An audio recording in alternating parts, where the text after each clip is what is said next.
जैसा कि आपको पता होगा कि बहुत सारे लैपटॉप के प्राइसेस आज की डेट में काफी बढ़ चुके हैं और ऐसे में अगर आपको एक ओल्ड जनरेशन का कोई सस्ता लैपटॉप मिल जाए तो क्या उसे लेना चाहिए या फिर नहीं। मैं आपको ऐसे ही कुछ लैपटॉप इस वीडियो में बताने वाला हूँ। Hello guys, I am Vishal Protex uncle. अब शुरू करते हैं।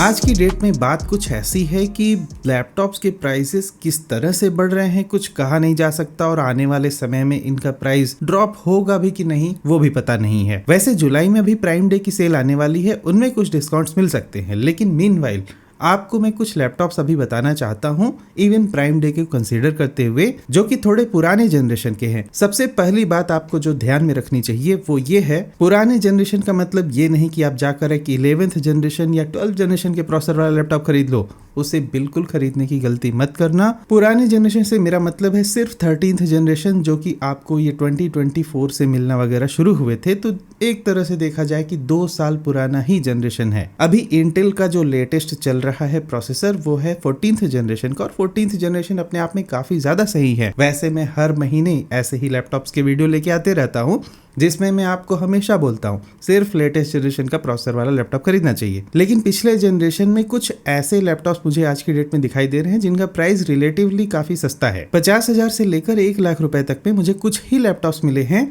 जिनको लेना काफी वर्थ रहेगा आज की डेट में। इवन अगर सेल आती है तो आप इन प्रोसेसर्स पे जा सकते हो। दूसरी बात आपको ये ध्यान में रखनी है, किसी भी और चीजों पे कंप्रोमाइज खास मत कर लेना। इसका मतलब ये नहीं कि ओल्ड जनरेशन पे आप जा रहे हो तो डिस्प्ले भी घटिया सा ले लिया। तो उन बातों को भी ध्यान में रख के मैंने ये वीडियो बनाया है। और तीसरी बात कि मैं आपको 14 इंच और 15 इंच दोनों टाइप के लैपटॉप थोड़े से बता दे रहा हूँ जो पुराने जनरेशन वाले हैं, और कोई भी गेमिंग लैपटॉप मैं नहीं बता रहा हूँ, सिर्फ एवरीडे यूज टाइप के स्लिम टाइप के लैपटॉप बताऊंगा। सबसे पहला लैपटॉप है एसर का एस्पायर 14 और दिखने वगैरह में ये काफी ज्यादा अच्छा सा लैपटॉप है। इस लैपटॉप में लगा हुआ है इंटेल का कोर i5 420H वाला प्रोसेसर, जिसमें कि 8 कोर होते हैं, 4 पावर कोर, 4 एफिशिएंसी कोर और 12 थ्रेड्स होते हैं। साथ में 2.1 गीगाहर्ट्ज तक की बेस स्पीड और 4.6 गीगाहर्ट्ज तक की टर्बो क्लॉक स्पीड और कैश जो होती है ना 12 MB की। तो इस प्रोसेसर के साथ आप आसानी से जा सकते हो क्योंकि 13420H कोडिंग वगैरह के लिए काफी सही है। कोई भी डेडिकेटेड ग्राफिक नहीं है, सिर्फ इंटेल का UHD इंटीग्रेटेड ग्राफिक मिलेगा। 16 GB की इसमें आपको LPDDR5 वाली रैम मिल जाती है। 512 GB की PCI Gen 4 NVMe SSD है। डिस्प्ले जो है ना इसका 14 इंच का एक फुल HD रेजोल्यूशन का IPS डिस्प्ले है, जिसमें 60 हर्ट्ज का रिफ्रेश रेट और ब्राइटनेस आपको 300 निट्स की मिल जाती है। साथ में बैटरी कैपेसिटी इस पे जो है 54 वॉट की है। अब क्योंकि ये H सीरीज का प्रोसेसर है तो आपको थोड़ी बैटरी कंप्रोमाइज मिलेगी।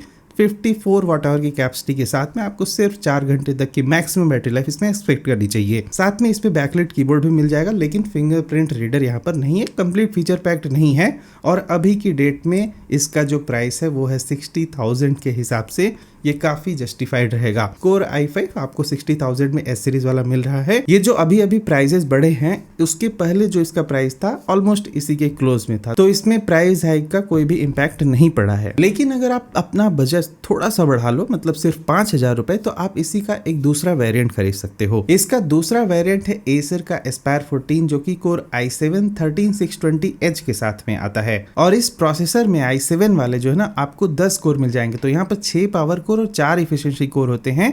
साथ में 2.4 गीगाहर्ट्ज तक की बेस स्पीड और 4.9 गीगाहर्ट्ज तक की टर्बो क्लॉक स्पीड, तो यहाँ पर आपको थोड़ा क्लॉक स्पीड भी ज्यादा मिल रही है। कैश मेमोरी भी इस प्रोसेसर में काफी ज्यादा होती है, 24 MB। अब सेम लैपटॉप में आपको 5,000 देकर थोड़े से एक्स्ट्रा आपको ना प्रोसेसिंग कैपेबिलिटी मिल जाएगी, वो काफी अच्छी बात है। एसर के इस वेरिएंट में भी आपको 16 GB की LPDDR5 रैम मिल जाएगी। वही सेम टू सेम डिस्प्ले है, IPS वाला 60 हर्ट्ज का 300 निट्स की ब्राइटनेस वाला, लेकिन बैटरी कैपेसिटी भी आपको 54 वॉट ही मिलती है। वाईफाई 6 का सपोर्ट यहाँ भी है। बैकलाइट कीबोर्ड दिया हुआ है, फिंगरप्रिंट रीडर नहीं दिया है। एसर एस्पायर 14 ये मेरा एक टॉप रिकमेंडेशन रहेगा अगर आप कोडिंग वगैरह करना चाहते हो। दोनों वेरिएंट में से कोई भी चूज कर सकते हो depending on your budget. 14 inch में मुझे सिर्फ ये 2 लैपटॉप दिखते हैं, मतलब एसर एस्पायर 14 ही है, देखा जाए तो एक ही लैपटॉप लेकिन 2 अलग अलग वेरिएंट है। 5,000 रुपए के फर्क पे आपको एक बेहतरीन प्रोसेसिंग कैपेबिलिटी मिल जाती है एसर एस्पायर 14 के साथ में। 15 इंच में मुझे काफी इंटरेस्टिंग लैपटॉप्स दिखाई दिए, जैसे कि पहला लैपटॉप मुझे बताना चाहूंगा आपको 15 इंच में डेल का प्रो 15, काफी बढ़िया सा लैपटॉप है और इसमें आपको थोड़ा सा प्रोसेसर पुराना मिलता है, क्योंकि ऑफ कोर्स मैं आपको ओल्ड जनरेशन के प्रोसेसर वाला लैपटॉप ही बता रहा हूँ। तो ये जो है ना Ryzen 5 7520U मिल रहा है। अब आपको आज की डेट में बहुत सारे लैपटॉप मिल जाएंगे ना जिसमें 45,000 में भी सिर्फ Ryzen 3 मिल रहा है, लेकिन इस पार्टिकुलर लैपटॉप में आपको Ryzen 5 मिल रहा है, जो कि काफी अच्छी बात है। फायदा क्या है AMD Ryzen 7520U का कि इसमें क्वाड कोर प्रोसेसर है, 4 कोर 8 थ्रेड होते हैं, 2.8 गीगाहर्ट्ज तक की बेस स्पीड और 4.3 गीगाहर्ट्ज तक की टर्बो क्लॉक स्पीड होती है। साथ में 4 MB की ही कैश होती है। तो ये जो प्रोसेसर है ना आपको बहुत ही कम प्रोसेसिंग कैपेबिलिटी देता है, तो सिर्फ MS ऑफिस टाइप के वर्क या फिर आपको हल्की सी वेब ब्राउजिंग, बहुत ज्यादा मल्टीटास्किंग इसमें नहीं कर पाओगे आप। यहाँ पर AMD Radeon का ही इंटीग्रेटेड वाला ग्राफिक मिल जाता है इस प्रोसेसर के साथ, और इस डेल Pro 15 में आपको 8GB की DDR5 रैम मिलती है जिसमें 5500 मेगाहर्ट्ज तक का सपोर्ट है, तो काफी अच्छी बात है। 512GB की SSD है जिसको आप एक्सपेंड करके 1TB भी कर सकते हो, उसके लिए आपको अलग पैसे देने पड़ेंगे ऑफ कोर्स। साथ में यहाँ पर आपको 15.6 इंच का एक फुल HD रेजोल्यूशन का IPS डिस्प्ले मिल जाएगा जिसमें 120 हर्ट्ज की रिफ्रेश रेट और 250 निट्स की ब्राइटनेस दी हुई है। अब इससे होता क्या है कि आपको इस डिस्प्ले में काफी अच्छे विविड कलर दिखाई देंगे और स्क्रीन स्मूथ होने की वजह से आपको लैपटॉप ऐसा लगेगा काफी फास्ट चल रहा है। बैटरी लाइफ थोड़ी सी आपको इसमें कम मिलेगी, सिर्फ 41 वाट आवर की बैटरी कैपेसिटी दी गई है। Wi-Fi 6 का सपोर्ट है। यहाँ पर बैकलिट कीबोर्ड तो दिया हुआ है, लेकिन फिंगरप्रिंट रीडर जो है ना इस प्राइस रेंज में आपको नहीं मिलता है। फिंगरप्रिंट रीडर अगर आपको इसी लैपटॉप में चाहिए तो उसके लिए आपको ज्यादा पैसे देने पड़ेंगे। सपोर्टेड है लेकिन इस पर्टिकुलर मॉडल में वो चीज नहीं है। 45,000 के बजट में I think this is the one of the best laptop you can get. और जैसा कि ये डेल का लैपटॉप है तो ब्रांड रिलायबिलिटी फैक्टर भी मैटर करती है। अगला जो लैपटॉप है Asus का VivoBook 15 मैं आपको रिकमेंड करना चाहूंगा। बड़ा ही अच्छा सा प्रोसेसर इसमें लगा हुआ है, AMD का Ryzen 7 5825U, और ये जो प्रोसेसर है अपने आप में काफी सही है। Ryzen 7 वाला है, ये Ryzen 5 वाला नहीं है। और इस लैपटॉप का प्राइस जैसा कि आप देख सकते हो सिर्फ 57,000 रुपीज है, तो इस प्राइस पॉइंट पे काफी जस्टिफाइड रहेगा। इस प्रोसेसर की खास बात है कि इसमें 8 कोर 16 थ्रेड्स होते हैं, 2 गीगाहर्ट्ज तक की बेस स्पीड और 4.5 गीगाहर्ट्ज तक की टर्बो क्लॉक स्पीड और साथ में 16 MB की कैश। एक तरह से देखा जाए तो ये प्रोसेसर अपने आप में काफी कैपेबल है, ऑक्टा कोर प्रोसेसर है और इसमें कोई भी पावर और एफिशिएंसी वाली बात नहीं है। तो आपको पूरा डेडिकेटेड 8 कोर की परफॉर्मेंस मिल रही है इस प्रोसेसर के साथ में इस लैपटॉप में। साथ में यहाँ पर AMD Radeon Vega 8 वाला जो इंटीग्रेटेड ग्राफिक लगा हुआ है। 16GB की कोई भी यहाँ पर DDR5 नहीं, सिर्फ 16GB की DDR4 रैम लगी है। 512GB की SSD लगी है, PCI Gen 3 वाली लगी है, तो थोड़ी स्लो SSD है। 15 इंच का एक full HD resolution IPS display में लगा हुआ है, 60 हर्ट्ज का रिफ्रेश रेट और 250 निट्स की ब्राइटनेस। तो एक बहुत ही जेनरिक सा डिस्प्ले लगाया गया है, कोई भी यहाँ पर कलर एक्यूरेसी वगैरह का भी मामला नहीं, बड़ा ही जेनरिक सा डिस्प्ले है। 42 वाट आवर की बैटरी कैपेसिटी और Wi-Fi 6E का सपोर्ट मिलता है, और साथ में बैकलिट कीबोर्ड, फिंगरप्रिंट रीडर, दोनों चीजें आपको इस लैपटॉप में मिल जाती हैं, जो कि अच्छी बात है। 57,000 के हिसाब से Asus का VivoBook 15 लेना भी काफी अच्छा रहेगा इन माई ओपिनियन। लेकिन एक बात ध्यान में रखना कि कोडिंग अगर करनी हो ना आपको, तो ये AMD वाले प्रोसेसर से आप बच सकते हो। अगर आपको Adobe Photoshop जैसा कुछ चलाना है तो उसके लिए ये लैपटॉप काफी सही रहेगा, Lightroom के लिए सही रहेगा। अगला जो लैपटॉप है Asus का VivoBook 15 ही है, लेकिन मैं आपको बताना चाहूंगा Intel का Core i5 13 जनरेशन वाला प्रोसेसर का लैपटॉप। इसमें जो है ना काफी अच्छा प्रोसेसर है। अगर आप कोडिंग के लिए जाना चाहते हो तो Asus का VivoBook 15 ये वाला चूज कर सकते हो। इसका भी प्राइस 60,000 के ही आसपास में है। तो जो Acer Aspire 14 मैंने बताया, ये समझ लो उसी प्रोसेसर के साथ में आता है। तो इस प्रोसेसर में भी आपको सेम टू सेम चीजें मिलेंगी, जैसे कि यहाँ पर आपको 8 कोर का प्रोसेसर मिलता है, 4 power core, 4 efficiency core, 2.1 gigahertz तक की बेस स्पीड और 4.6 गीगाहर्ट्ज तक की हायर क्लॉक स्पीड, 12 MB की कैश, और कोई भी यहाँ पर NPU वगैरह ऑफकोर्स नहीं दिया हुआ है। इंटेल का UHD ग्राफिक्स आपको मिल जाएगा इंटीग्रेटेड वाला। 16GB की DDR4 रैम लगी है, जबकि आपको Acer में थोड़ा ज्यादा मिल रहा था वो चीज, वहां पर DDR5 रैम लगी हुई थी। 512GB की PCI Gen 4 वाली SSD लगी है। 15 इंच का इसमें डिस्प्ले है, IPS डिस्प्ले है, 60 हर्ट्ज का रिफ्रेश रेट और 250 निट्स की ब्राइटनेस के साथ वाला डिस्प्ले है। जो यहाँ पर बैटरी कैपेसिटी है वो Acer Aspire 14 के कंपैरिजन में थोड़ा कम है।